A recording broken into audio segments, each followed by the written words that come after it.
नमस्कार, आप देख रहे हैं हकीकत क्या है। मैं हूं सौरभ शर्मा। बहुत स्वागत है आप सभी का। नरेंद्र मोदी के खिलाफ राहुल गांधी ने एक नए युद्ध की शुरुआत कर दी है, लेकिन मोदी पर हमले के लिए राहुल ने वही पुराने चीन वाले वेपन को इस्तेमाल किया।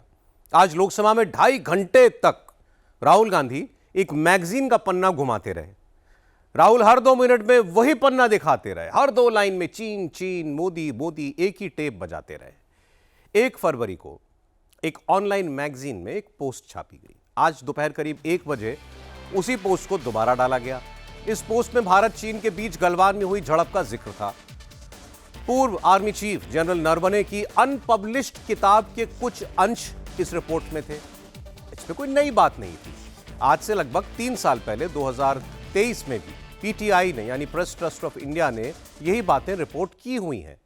लेकिन आज एक मैगजीन में दोबारा उस अनपब्लिश्ड किताब के कुछ हिस्सों को छापा गया और आधे घंटे के बाद ही राहुल गांधी ने पार्लियामेंट में उस खबर को पढ़ना शुरू कर दिया। मकसद क्या था? सिर्फ एक, मोदी पर हमला, मोदी को कमजोर बताना। राहुल गांधी का मकसद एक था, चीन की फौज को ताकतवर बताना, भारत की फौज को कमजोर दिखाना।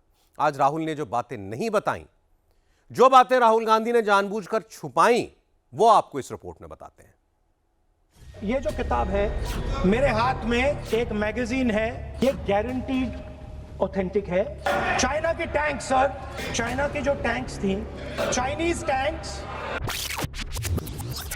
ये जो किताब है मेरे हाथ में एक मैगजीन है, ये गारंटीड ऑथेंटिक है। चाइना के टैंक सर, चाइना की जो टैंक्स थी, चाइनीज टैंक्स। किताब, मैगजीन, किताब, मैगजीन, चाइनीज टैंक्स, चीन के टैंक्स, चाइनीज टैंक्स, चीन के टैंक्स। 2.5 घंटे तक राहुल यही टेप बजाते रहे। मोदी को घेरने के लिए राहुल एक बार फिर मनगढ़ंत किस्से ही सुनाते रहे। जो किताब छपी नहीं, जो किताब किसी ने पढ़ी नहीं, 2.5 घंटे तक राहुल वही मनोहर कहानियां सुनाते रहे। किताब रूपी मैगजीन का पन्ना लहराते रहे। पहले खड़े होकर राहुल ने पानी पिया, फिर बैठकर पानी पिया और हर 5 मिनट में मैगजीन का पन्ना दिखा दिखाकर राहुल ने चीन चीन ही किया, मोदी का ही नाम लिया। राजनाथ सिंह के बारे में और मोदी जी के बारे में बोला। Defence minister, home minister, prime minister.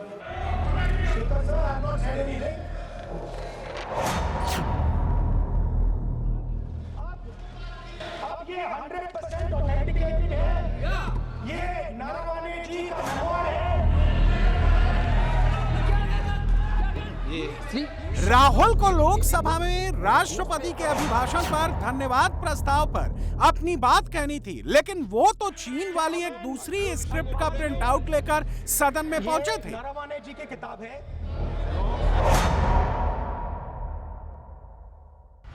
And the army chief writes, and I quote from an article that is quoting his book.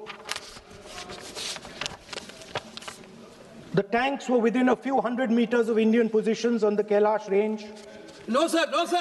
No, sir. No, we only started. No. He is not yielding. He is not yielding. So this is 100% authentic. 100% authentic. मेरे हाथ में एक magazine है, उस magazine में article है, उसको मैं कोट कर रहा हूं। सब पहले से प्री प्लान था। मोदी पर इस नए हिट जॉब की शुरुआत सोमवार दोपहर ठीक 1 बजे हुई। द कारमा मैगजीन ने farmer army chief general Naravane की अनपब्लिश्ड किताब का हवाला देते हुए एक लेख छापा। इस लेख में 31 अगस्त 2020 की एक घटना का जिक्र है, जिसमें दावा किया गया कि कैसे 4 चाइनीज टैंक ईस्टर्न लद्दाख के रेजान ला में भारत की सीमा के बेहद करीब आ गए थे और कैलाश रेंज में तैनात भारतीय सेना की पोजीशन से सिर्फ चंद 100 मीटर की दूरी पर थे। Speaker sir, I have not said anything. बस फिर क्या था, राहुल और कांग्रेस के इकोसिस्टम ने इस लेख केसरिया से मन जोगी हुआ रे, दिल झूमे देखो।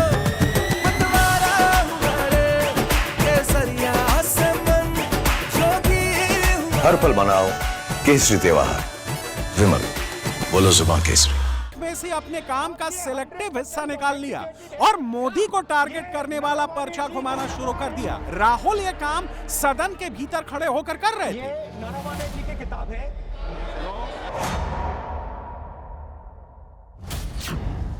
और राहुल की पार्टी का इकोसिस्टम सोशल मीडिया पर डरपोक प्रधानमंत्री, कायर प्रधानमंत्री जैसे शब्दों का जाल बुनकर मोदी के खिलाफ हेट कैंपेन शुरू कर चुका था। क्योंकि यह कोई संयोग नहीं हो सकता कि 1 बजे द कारवां मैगजीन पर लेख छपा, 1:30 बजे राहुल ने लोकसभा में बोलना शुरू किया और ठीक उसी वक्त कांग्रेस के हैंडल्स पर ऐसे पोस्टर तेजी से घुमाए जाने लगे। अब ये 100% ऑथेंटिक मोदी के खिलाफ ये हिट जॉब कैसे एक दूसरे से जुड़ा हुआ है, पहले इसका सबूत नंबर 1 देखिए।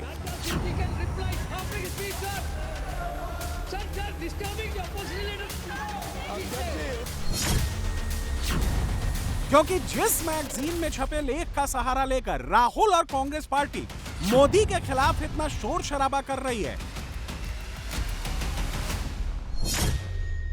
लगता है कि उस मैगजीन को राहुल और उनकी टीम ने जल्दबाजी में अच्छी तरह पढ़ा भी नहीं। अगर 1 मिनट के लिए मान लें कि मैगजीन में छपी बात सही है, तो भी इस मैगजीन में जिस घटनाक्रम का जिक्र किया गया है वो ईस्टर्न लद्दाख के रेजांग ला का है, जैसा कि आप फॉर्मर आर्मी चीफ नरवणे की अनपब्लिश्ड किताब के इस हिस्से में देख सकते हैं, जो कांग्रेस पार्टी ही घुमा रही है। लेकिन राहुल तो लोकसभा में डोकलाम करते सुनाई दिए, आप भी सुनिए। They were taking a ridge in Doklam. सोचिए, डोकलाम कहीं और है, रेजांगला कहीं और है, दोनों के बीच में 2000 किलोमीटर से ज्यादा की दूरी है।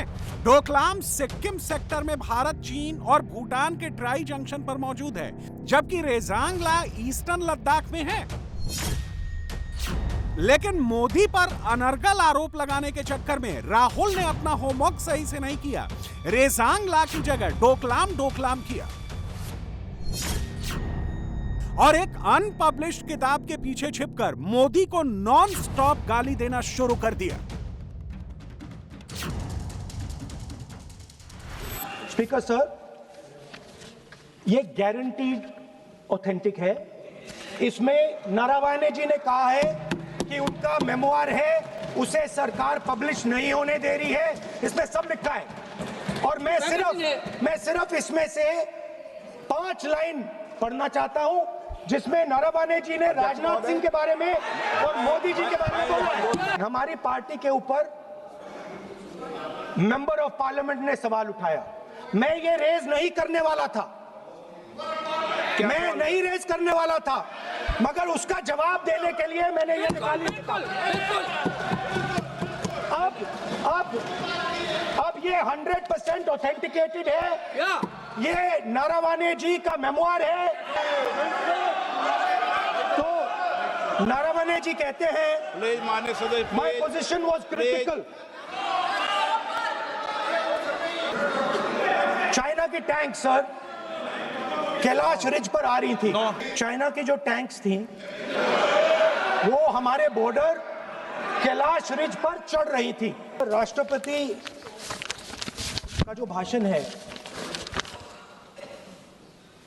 वो देश में क्या सिचुएशन है, देश कहां जा रहा है, देश को क्या करना चाहिए, देश की पॉलिसीज क्या होनी चाहिए, foreign policy, China, Pakistan, global situation, इन चीजों के बारे में। अब उधर आपके एक मेंबर ने कहा कि हम देशभक्त नहीं हैं, तो मैं सिर्फ उसका जवाब देना चाहता हूं, क्योंकि यहाँ पे नारावाने जी ने कहा है, नारावाने जी ने कहा है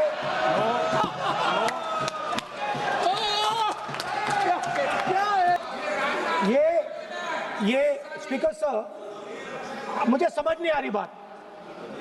ये कहते हैं कि आतंकवाद से लड़ते हैं, ये कहते हैं कि ये टेररिज्म से लड़ते हैं, और ये एक कोर्ट से डरते हैं। बिल्कुल। मतलब इसमें क्या चीज है जिससे ये इतना घबरा रहे हैं कि मैं ये नहीं बोल पा रहा हूँ? इसमें क्या लिखा है जिससे ये इतना घबरा रहे हैं कि मुझे ये पढ़े नहीं, आप पढ़ने नहीं दे रहे? स्टार्टिंग क्या वह पुस्तक प्रकाशित हुई है जिसमें यह सब सारी बातें उन्होंने लिखी हैं? यदि प्रकाशित हुई है तब तो आप उसका उल्लेख करिए, नहीं प्रकाशित हुई है तो उल्लेख करने का कोई औचित्य नहीं है। जिस पुस्तक sir, Rajnath Singh is getting exercise because his name is going to be spoken just now. प्रकाशित हुई है या नहीं हुई है, केवल मैं एक प्रश्न का जवाब इनसे चाहता हूँ अध्यक्ष। कोई ऑथेंटिक सोर्स तो चाहिए, कोई ऑथेंटिक सोर्स तो चाहिए। और जिस किताब का उल्लेख वह कर रहे हैं वह किताब आज तक प्रकाशित ही नहीं हुई है, ये उल्लेख कहाँ से कर रहे हैं मैं ये जानना चाहता हूँ। अध्यक्ष महोदय, ये लीडर अपोजिशन सदन को गुमराह करने की कोशिश कर रहे हैं। मैं आपसे अनुरोध करना चाहता हूं, इन्हें किसी भी सूरत में यह बात बोलने की यहां पर इजाजत नहीं दी जानी चाहिए। लोकसभा के भीतर एक अनपब्लिश्ड किताब के अंश का हवाला देना, उसमें भी अपनी सुविधा के अनुसार सिलेक्टेड हिस्से को निकालना, और फिर सदन के भीतर और बाहर मोदी के खिलाफ शोर मचाना, यह सब कांग्रेस की पुरानी स्क्रिप्ट का ही हिस्सा है। अब सवाल है कि राहुल जिस एक्साइटमेंट से मैगजीन के पन्ने दिखा रहे थे, आधी बात बता रहे थे, आधी बात छुपा रहे थे, उसमें ऐसा क्या है? तो चलिए पहले आपको यही दिखाते हैं।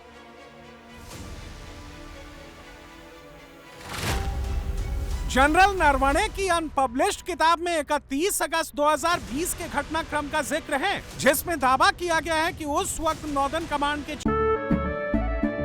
केसरिया से मन जोगी हुआ रे, दिल झूमे देखो मतवारा हुआ रे, केसरिया से मन जोगी हुआ। हर पल मनाओ केसरी त्योहार, विमल बोलो जुबान Kesari. Chief lieutenant general Yogesh Joshi के पास रात 8:15 बजे एक फोन कॉल आती है, जिसमें उन्हें बताया जाता है कि 4 चाइनीज टैंक्स और इन्फेंट्री ईस्टर्न लद्दाख के रेजोंग ला की तरफ बढ़ रहे हैं और कैलाश रेंज पर भारतीय सेना की पोजीशन से चंद 100 मीटर की दूरी पर हैं। अनपब्लिश्ड किताब के मुताबिक लेफ्टिनेंट जनरल योगेश जोशी ने यह बात तत्कालीन सेना प्रमुख जनरल नरवणे को बताई। भारतीय सैनिकों ने उस वक्त चीनियों की तरफ वार्निंग शॉट भी फायर किए थे, लेकिन चाइनीज रुके नहीं। जनरल नरवणे ने रक्षा मंत्री एनएस से तत्कालीन सीडीएस और विदेश मंत्री को फोन लगाया कि हमें क्या ऑर्डर्स हैं। अनपब्लिश्ड किताब के मुताबिक भारतीय सेना को फायरिंग की इजाजत नहीं थी जब तक टॉप से ऑर्डर्स नहीं आ जाते।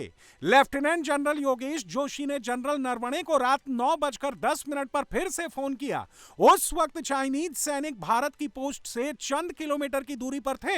जनरल नरवणे ने फिर रात 9:25 पर फिर से रक्षा मंत्री को फोन किया और क्लियर डायरेक्शंस के बारे में पूछा, और इसके तुरंत बाद चाइनीज पीएलए के कमांडर का मैसेज आया कि हम रुक रहे हैं और दोनों तरफ से कोई मूवमेंट नहीं होगी। लेकिन चाइनीज रुकने की बात कह के भी नहीं रुके। इसके बाद भारत की सेना मीडियम आर्टिलरी से फायर करने के लिए तैयार थी।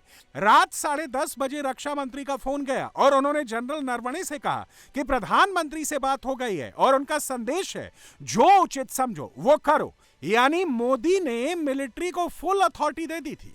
देखिए, मैं भी विदेश सचिव था उस समय और मैं जानता हूं कि जो भी प्रयासी थे वो हमारे सेना ने बिल्कुल बिना हिल के अपना पोजीशन रखा, और इसके कारण से आज हम कह सकते हैं कि कोई भी जगह में चीन आगे बढ़े नहीं इस प्रयास में। गलवान के वक्त भारत की लीडरशिप मिलिट्री लेवल पर भी एक्शन के लिए रेडी थी, डिप्लोमेटिक लेवल पर भी नॉन स्टॉप फैसले ले रही थी, और इसी का नतीजा था कि बाद में चीन को अपने पैर वापस खींचने पड़े और अपने टैंक्स वापस लेकर जाना पड़ा, डिसएंगेज होना पड़ा। और ये कैसे मुमकिन हुआ, ये बात खुद विदेश मंत्री एस जयशंकर से सुनी। एक किस्म से पोस्ट बचा आमने सामने आ गई जिसको कहते हैं।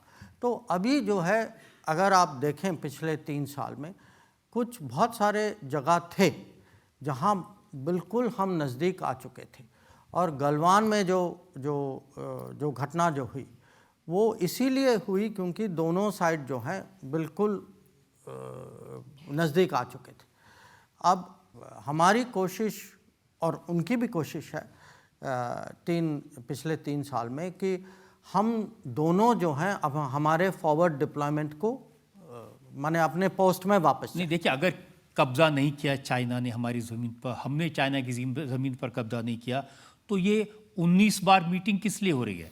नहीं, 19 बार मीटिंग इसीलिए हो रही है क्योंकि दोनों साइड फॉरवर्ड डिप्लॉयड हैं, हाँ, और बहुत नज़दीक आ चुके हैं। और जब फौज जो है हथियार के साथ पूरे अलर्ट माने उस समय, और तनाव का माहौल है, तनाव के माहौल में पूरे हथियार के साथ अगर फॉरवर्ड डिप्लॉयमेंट हो तो वहाँ कुछ दुर्घटना होने की जो चांसेस जो हैं वो ज़्यादा हैं। तो ये किस्म से अगर हम ये चलता जाएगा तो ये चांस हो सकता है कि जो पहले जो भी हुआ वो होने की संभावना है। तो अभी जो नेगोशिएशन है कि साहब आप जो हैं इतना आप जाएंगे पीछे, इतना मैं जाऊंगा पीछे, और ये माने नई बात नहीं है। अगर आप इसका इतिहास जानना चाहेंगे, पहली बार जो हम ऐसी स्थिति में आई है 1958 में आई, और वो भी उत्तराखंड में आई। एक जगह है बाराहोटी। अब बाराहोटी में क्या हुआ कि दोनों साइड आगे बढ़े और फिर कुछ समझौता हुआ। उस समझौता में उस समय भारत की सरकार ने तय किया कि हम थोड़ा माने पीछे हटेंगे और एक किस्म से वहाँ पेट्रोलिंग नहीं होगी। जो 1980s में 1980-90s में जो 1986 में एक सुमदुरोंगचू नाम के जगह में अरुणाचल प्रदेश में वहाँ खबर आई कि चाइनीज़ घुस के आ गए हैं। तो वहाँ 86 से 95 तक 9 साल नेगोशिएशन हुए। 9 साल के बाद समझौता हुआ, और उस समझौता के तहत हम लोगों ने कुछ पोस्ट पीछे लिया, उन्होंने भी कुछ पोस्ट पीछे लिया। सच आपके सामने है, लेकिन राहुल और उनकी पार्टी ने यह नैरेटिव चलाया कि मोदी ने तब चाइनीज टैंक्स पर हमले का ऑर्डर नहीं दिया। कांग्रेस ने यह झूठ फैलाया कि मोदी डर गया, चीन के आगे सरेंडर कर गया। राहुल ने जो टेप लोकसभा के भीतर बजाया, वही टेप आकर कैमरे पर एक बार फिर से दोहरा। मुझे बोलने नहीं दे रहे हैं, मुझे बस 2-3 लाइन बोलनी है, उसमें सब पता लग जाएगा, बट वो बोलने नहीं दे रहे हैं। बस वही मैं बोलना चाह रहा हूँ, आर्मी चीफ ने क्या बोला है, मोदी जी ने उनसे क्या कहा, राजनाथ सिंह जी ने उनसे क्या कहा, क्या ऑर्डर दिया, मैं पार्लियामेंट हाउस में बोलना चाहता हूँ। पता नहीं इतने क्यों डरे हुए हैं। नरवणे जी ने प्रधानमंत्री जी के बारे में, राजनाथ सिंह जी के बारे में अपनी किताब में साफ लिखा है, वो एक आर्टिकल में आया है, मैं आर्टिकल को कोट कर रहा हूं, मुझे बोलने नहीं दे रहे हैं। जब चाइना हमारे सामने खड़ा था, आगे आ रहा था, 56 इंच की छाती को क्या हुआ था उस लाइन में है पूरा। डर किस बात का है? डर किस बात का है? डर एक लाइन का है, सिर्फ एक लाइन का डर है, एक लाइन है उसमें जो जिससे प्रधानमंत्री राजनाथ सिंह जी पूरी सरकार डरी हुई है, वो लाइन में अंदर बोलूंगा, कोई नहीं रोकेगा मुझे। वैसे राहुल गांधी जिस 56 इंच की छाती का जिक्र कर रहे थे, वो राहुल गांधी शायद सितंबर 2021 की ये तस्वीरें भूल गए, जब लद्दाख में भारतीय सेना के टैंक और तोप के गोले गरज रहे थे। हिंदुस्तान केसरिया से मन जोगी हुआ रे, दिल झूमे देखो मतवारा हुआ रे, केसरिया से मन जोगी हुआ। हर पल मनाओ केसरी त्योहार, विमल बोलो जुबान केसरी। की सेना उस वक्त भी फ्रंट लाइन पर डटी हुई थी और आज भी डटी हुई है। चीन की हिम्मत नहीं है कि एक कदम भी आगे बढ़ा सके।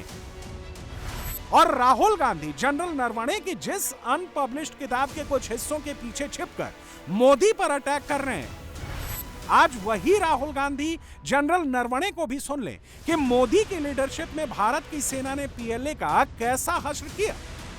They had initially come on the northern bank. Sir.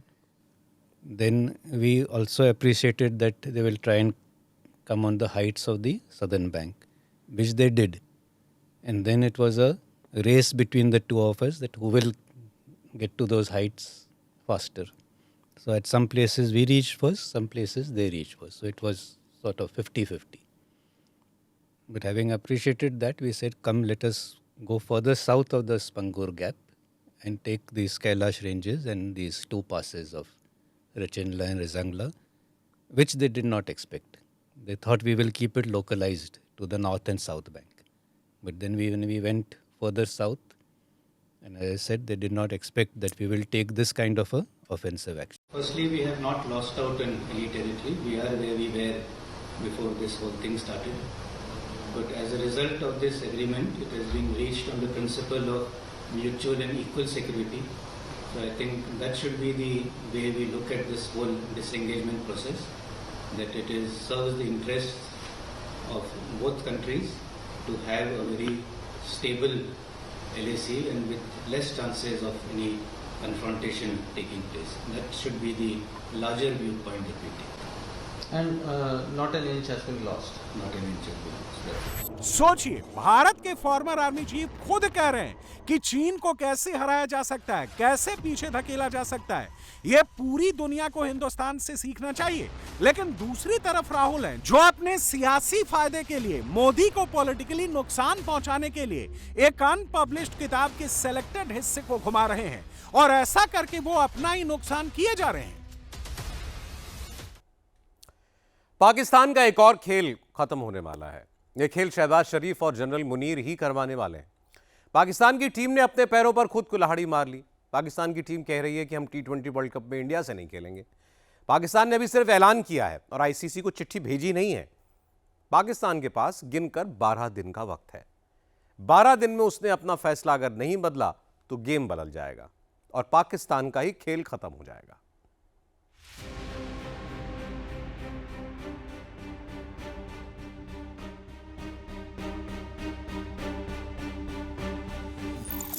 ये जीत जाते तो हम ये धड़ल्ले से बोलते हैं हाँ भाई अब हम 15 फरवरी वाला आपसे मैच नहीं खेलेंगे, लेकिन अभी हम क्या बोले, हम यही वाला हार रहे हैं। अब इंडिया वाले बताऊं क्या बोलेंगे, डर गए आएगा ना, डरेगा तो नहीं, वो ये बोलेंगे।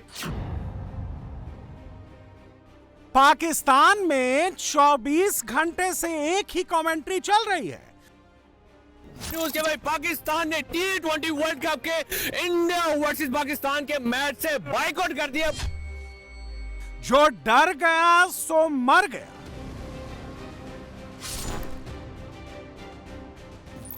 मीरा भाभी, हम फिर से ताजा हार के आए हैं। हर संडे हमारा जो है ना, वो तो अब तो मतलब ज़हनी मरीज होते जा रहे हैं हम लोग फलक की वजह से। संडे वाले दिन जो मैच रखे अब संडे खराब करते हैं ना, ये बड़ा प्रॉब्लम है। कोलंबो मैच से पहले क्या पाकिस्तान वाकई डर गया? पाकिस्तान क्रिकेट की कब्र किसने खोदी? 2-3 सालों में, 4 सालों में कितने चेयरमैन बदले ऐसे ही पीसीबी के। जो भी चेयरमैन आता है वो तो एक अपनी टीम उसको लानी जरूरी है। सारा धर्म भरम करके कोच सैक, ये sack, CEO sack, national cricket academy का हेड सैक, 2 दिन बंदा वेट कर लेता है। जो चेयरमैन प्रेजेंट है वो जाके अपनी एनिक नहीं ले सकता, जाके वो घर पे चाहते हैं। चेयरमैन बनाता कौन है? Prime minister of Pakistan. हाँ। ये हमारा एक फाइबर है क्रिकेट, ये हमारी कौम को इकट्ठा रखता है। इनके थ्रू हमें दुनिया में अच्छी हेडलाइंस मिलती हैं। हम इसको एमेच्योरिश तरह से डिसीजन मेकिंग नहीं कर सकते हैं। ये डू और डाई सिचुएशन है पाकिस्तान के लिए। मैं कई दफा ये बोल चुका हूँ। पाकिस्तानी क्रिकेट की बर्बादी का विलेन कौन है? टीवी तोड़ने के डर से तो हमने बाइकआउट नहीं, हम तो ऐसे नहीं करेंगे ना। हम तो खेलना चाहेंगे, हम कहते हैं कि क्रिकेट अच्छी हो। लेकिन पीसीबी ने आज बोला है, आप टीवी को छोड़ो, हमारे दिलों पहले उसने तोड़ दिया था। अब आईसीसी गेम डालेगा और अच्छी बड़ी गेम डालेगा और इतनी बड़ी गेम डालेगा कि शायद पाकिस्तान क्रिकेट की आंखें बाहर आ जाएंगी कि ये आईसीसी ने हमारे साथ कर क्या दिया। पाकिस्तान क्रिकेट बोर्ड के यानी कि हमारे जा रहे हैं। पाकिस्तान में क्रिकेट का जनाजा किसने निकाला? पाकिस्तान टीम 15 फरवरी को इंडिया के खिलाफ मैदान में नहीं उतरेगी। ये ऑफिशियल खबर है, ये बहुत बड़ी खबर है। जो पाकिस्तान और भारत का मैच है उसमें पाकिस्तान भारत के खिलाफ मैच नहीं खेलेगा और जारी बात है इसकी वजह से पाकिस्तान को पॉइंट्स का जो है नुकसान उठाना पड़ेगा। अगर आपका इंडिया से सेमीफाइनल या फाइनल में मैच पड़ गया फिर क्या करोगे? फिर भी बाइकआउट कर दो। अब बच्चे आईसीसी क्या करने लगे? अब जय शाह आपके साथ वो करेगा ना भाई, आप सीधी बात बता रहा हूँ। नहीं भाई की बात भी बिल्कुल ठीक है, मगर बाइकआउट अगर करना ही था तो पूरे वर्ल्ड कप का करते, क्योंकि एक मैच से तो कोई फर्क नहीं पड़ता। क्योंकि पूरा साल हर इंसान को, हर बच्चे को, हर कंट्री को यही होता है कि पाकिस्तान इंडिया का मैच कब आएगा।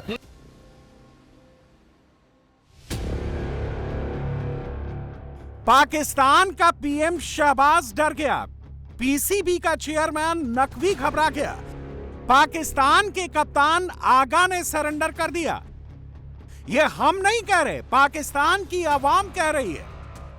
अगर बाइकआउट करना है तो सिर्फ एक इंडिया का बाइकआउट क्यों? इंडिया को तो पूरा ट्रॉफी से ही बाहर किया हुआ है। तो आपने भी अगर उनकी हिमायत करनी है तो पूरा ट्रॉफी से ही आप रिजाइन दे के चले जाएं, कहें जब तक बांग्लादेश नहीं आता हम आईसीसी का हिस्सा नहीं रहेंगे, या तो इस तरह के बोल्ड फैसले ले लें। बाइकआउट करना चाहिए तो पूरा टूर्नामेंट का बाइकआउट करें, एक मैच का बाइकआउट ना करें। अगर पाकिस्तान नखरे करेगा, पाकिस्तान अपनी हद से अपनी जो है लंगड़ी टांगे आगे करेगा या कठोरा आगे बढ़ाएगा तो पाकिस्तान को वर्ल्ड कप से निकाल दिया जाएगा। नहीं खेलेगा तो आईसीसी का डंडा रेडी बैठा हुआ है भाई, मिर्चों से एकदम लाल कड़क। ये हमारे और आपके पड़ोसियों की जिंदगी जलालत है भाई। 15 फरवरी को कोलंबो में पाकिस्तान को भारत से T20 वर्ल्ड कप में ग्रुप मैच खेलना था। पाकिस्तान मैच शुरू होने से पहले ही मैदान छोड़कर भाग खड़ा हुआ है। हार के डर से शहबाज एंड कंपनी ने सरेंडर कर दिया।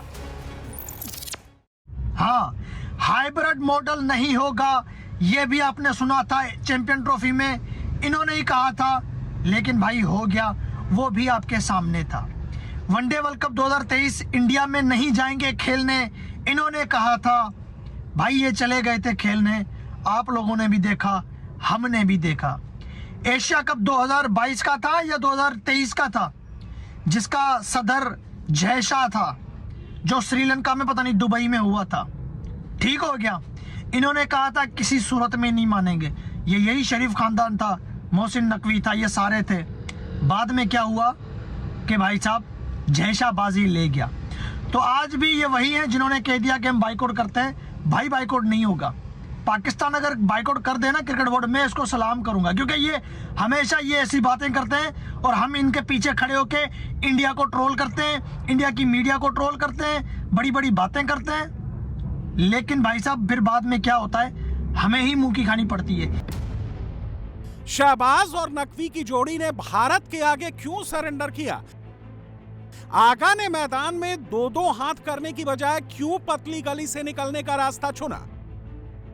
आईसीसी टूर्नामेंट में भारत के सामने पाकिस्तान का रिकॉर्ड बहुत खराब है। T20 वर्ल्ड कप में भारत पाकिस्तान के बीच 8 बार टक्कर हुई है, 7 बार भारत ने पाकिस्तान को रौंद दिया है। पाकिस्तान सिर्फ एक बार जीत पाया है। वनडे वर्ल्ड कप में तो पाकिस्तान की हालत और खस्ता है। वनडे वर्ल्ड कप में भारत पाकिस्तान के बीच 8 बार मुकाबला हुआ है। भारत ने सभी 8 मैच जीतकर पाकिस्तान को करारी शिकस्त दी है। अब तो पाकिस्तान में रहने वाला पाकिस्तानी फैंस ही कह रहे हैं कि उनकी टीम की औकात इंडिया से टक्कर लेने की नहीं है। वो सिर्फ नामीबिया, नीदरलैंड और अमेरिका जैसी सी ग्रेड क्रिकेट टीमों से ही खेल सकते हैं। मुझे कभी इस बात का उम्मीद है कि पाकिस्तान नीदरलैंड, नामीबिया और यूएसए को डील कर लेगी। हाँ, श्रीलंका का वेदर अगर आड़े आया तो हमारे लिए थोड़ी सी दिक्कत हो सकती है। भाई ऐसे नहीं होती क्रिकेट, ऐसे नहीं चलती है क्रिकेट। ना आपकी बॉलिंग है, पहले पिता हो गया था यार, कोई फाइट नहीं नजर आती है आप लोगों की तरफ से, कुछ नजर नहीं आता है यार। एक सीधी सीधी डिसअपॉइंटमेंट है यार, आप लोग बिल्कुल डिसअपॉइंट कर दिया आपने इस मुल्क को। इस झंडे की जो इज्जत है आपने उसका ख्याल रख नहीं रहे हैं। आप लोग सब मिलके सिर्फ पाकिस्तान को पागल बना रहे हैं यार। T20 वर्ल्ड कप 7 फरवरी से शुरू हो रहा है। भारत श्रीलंका मिलकर इसकी मेजबानी कर रहे हैं। पाकिस्तान ने हफ्ते भर पहले अचानक ड्रामेबाजी शुरू कर दी। इस ड्रामे का असली कारण क्रिकेट नहीं, बांग्लादेश है। पाकिस्तान के भड़काने पर बांग्लादेश ने भारत में आकर मैच खेलने से मना कर दिया था। आईसीसी ने बांग्लादेश को औकात दिखाई और उसे टूर्नामेंट से बाहर कर दिया। बांग्लादेश की जगह स्कॉटलैंड को नई टीम की तरह एंट्री दे दी। बांग्लादेश को चने की झाड़ पर पाकिस्तान ने चढ़ाया था। आईसीसी के सख्त एक्शन से वो बांग्लादेश को बचा नहीं पाया, इसलिए अब ड्रामेबाजी पर उतर आया है।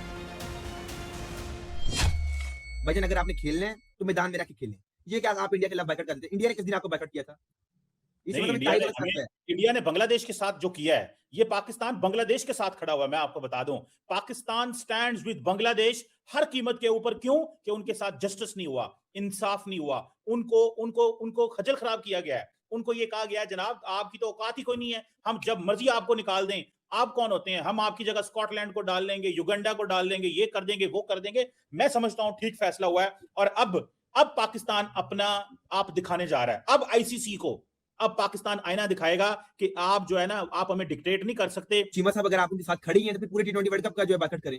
आप कहते हैं हमें सॉलिडारिटी दिखानी है, तो इस तरह दिखाएं, पूरा T20 वर्ल्ड कप बाइकआउट करें। आप क्यों करें पूरा वर्ल्ड कप? आज आपने दिखा दिया कि भाई अगर फर्ज कर लें, आप कहते हैं चीमा साहब इंडिया पॉलिटिक्स को क्रिकेट में लेकर आता है, तो आज आपने क्या किया? आपकी हुकूमत ने क्या ऐलान कर दिया? तो चीमा साहब आई थिंक पाकिस्तान की टीम स्ट्रांग है, अच्छा मुकाबला करना था इंडिया के साथ हमारा, ठीक है, लेकिन आप शायद आपको पता था कि हम शायद इंडिया से हार नहीं, इंडिया की टीम स्ट्रांग आपको दिख रही थी, आपने इसलिए बैकआउट कर दिया है। और मेरे नजदीक ये बांग्लादेश के लिए नहीं आपने किया, ये अपने लिए सिर्फ किया। बांग्लादेश के लिए करना होता है पूरा आप T20 वर्ल्ड कप बैकआउट करते, ये सिर्फ आप ड्रामा कर रहे हैं। क्रिकेट की पिच पर पाकिस्तान बड़े मियां बनने की कोशिश कर रहा है। छोटे मियां बांग्लादेश का पत्ता कट चुका है, अब पाकिस्तान पर हंटर पड़ने वाला है। अगर पाकिस्तान मैच खेलने पर राजी नहीं होता, अगर ट्रॉफी चोर मोहसिन नकवी ने शहबाज शरीफ को नहीं समझाया और सिलेक्टेड मैच खेलने पर अड़े रहे, तो कंगाल पाकिस्तान का आटा और गीला होना तय है। मोहसिन नकवी पाकिस्तान में वो आदमी है, मैं कहता हूं ना, एक मोहसिन नकवी सब पे भारी। अगर वो प्राइम मिनिस्टर के पास जाएं दोबारा और उनसे बातचीत करें, तो ये मैच हो सकता है, ये मैच हो सकता है। सबसे ज्यादा कौन परेशान होगा? ICC, BCCI, Bangladesh board, Sri Lankan board, कोई परेशान नहीं होगा। पाकिस्तान बोर्ड कोई परेशान नहीं होगा। सबसे ज़्यादा परेशान होगा आईसीसी, और ब्रॉडकास्टर अब उसको पकड़ लेगा, दबोच लेगा कि MOU साइन है, मुझे पाकिस्तान इंडिया का मैच चाहिए। ब्रॉडकास्टर ये बोलेगा। अगर ब्रॉडकास्टर बोलेगा अगर पाकिस्तान इंडिया का मैच नहीं, तो मैं ये टूर्नामेंट ही वो कर देता हूँ, फिर क्या होगा? कड़की में चल रहे पाकिस्तान क्रिकेट बोर्ड PCB को 200 करोड़ का झटका लग सकता है। भारत से T20 वर्ल्ड कप मैच नहीं खेलने से ब्रॉडकास्टर को होने वाले लाखों डॉलर की भरपाई पाकिस्तान को करनी पड़ सकती है। पाकिस्तान सुपर लीग पर ICC रोक लगा सकता है, जो पाकिस्तान के लिए सबसे ज्यादा रेवेन्यू जनरेट करती है। विदेशी खिलाड़ियों को PSL पाकिस्तान क्रिकेट लीग में हिस्सा लेने से रोका जा सकता है। ICC के मेंबर द्विपक्षीय सीरीज खेलने पाकिस्तान जाने से मना कर सकते हैं। इंडिया से पंगा लेने के चक्कर में अगले कुछ सालों में पाकिस्तान क्रिकेट की कहानी खत्म हो सकती है।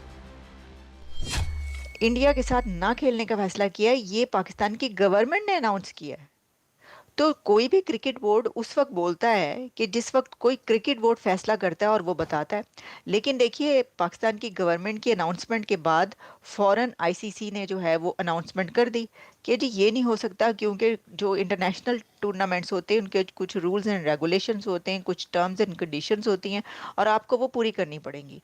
और वो टर्म्स एंड कंडीशंस ये हैं कि पाकिस्तान को फुल टूर्नामेंट खेलना पड़ेगा। जब तक कि वो हार के निकल नहीं जाता, तब तक जहां तक पहुंचता है वहां तक फुल टूर्नामेंट पाकिस्तान को खेलना पड़ेगा, ये कहता है इंटरनेशनल लॉ। पाकिस्तान खेले ना खेले, इंडिया की टीम 15 जनवरी का मैच खेलने कोलंबो जाएगी। पाकिस्तान को इससे डबल झटका लगेगा।